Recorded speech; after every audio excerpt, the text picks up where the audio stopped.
What is up, Bat Family, and welcome to Batman Theory, where we take a deep dive into comic books, movies, cartoons, and everything in between that has to do with the Dark Knight.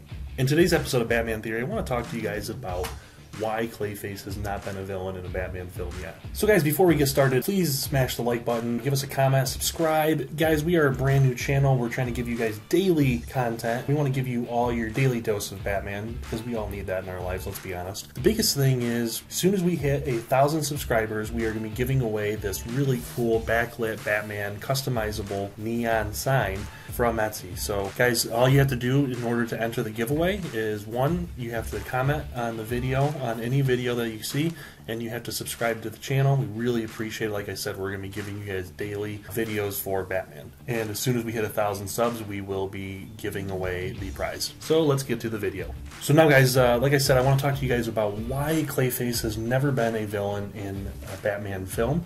And one of the things I want to talk about is I really enjoy Clayface as a villain. I think he honestly is one of the best villains in Batman's vast rogues gallery. And one of the things that always intrigued me is, why is he not a villain? And I think there's a few reasons why, but if you really think about it, he is one of the perfect villains for Batman. And here's a couple of reasons why. Depending on the iteration of Clayface, because guys, there are a lot of Clayface iterations, and we'll have a video on that later. But one of the things to keep in mind with Clayface is he's a shapeshifter. Not only can he shapeshift and change into a different person, he can also change his appearance into different weapons and to different things. So if he wants to, kill someone, he can do it through a bunch of different ways. This makes a really intriguing story for Batman, because Batman is a detective first and foremost. Yes, he's a great crime fighter and he's a good hand-to-hand combat, but first and foremost, he is the world's greatest detective. So this makes a very intriguing story, because if he doesn't know who's doing the killings, so let's say if it's murder or if it's bank robberies or whatever, this person keeps shape-shifting, it makes it really hard for him to pin down who the person is. And I think it really stretches out his detective brain and makes it a lot harder for him to figure out who it is. And it just makes it a very intriguing story.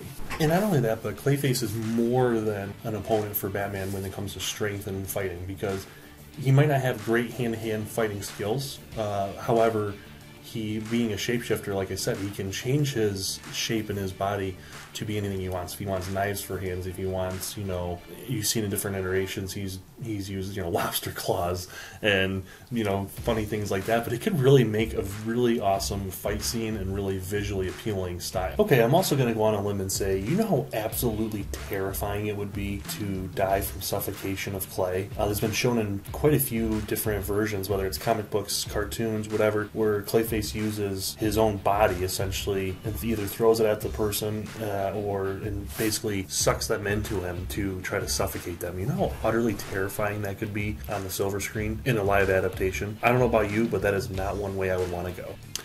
I think one of the few reasons why Clayface has never been made a Batman villain is, I think it's twofold. I think first and foremost, it'd be a very expensive thing to do for CGI, because every time he's on screen, it's CGI.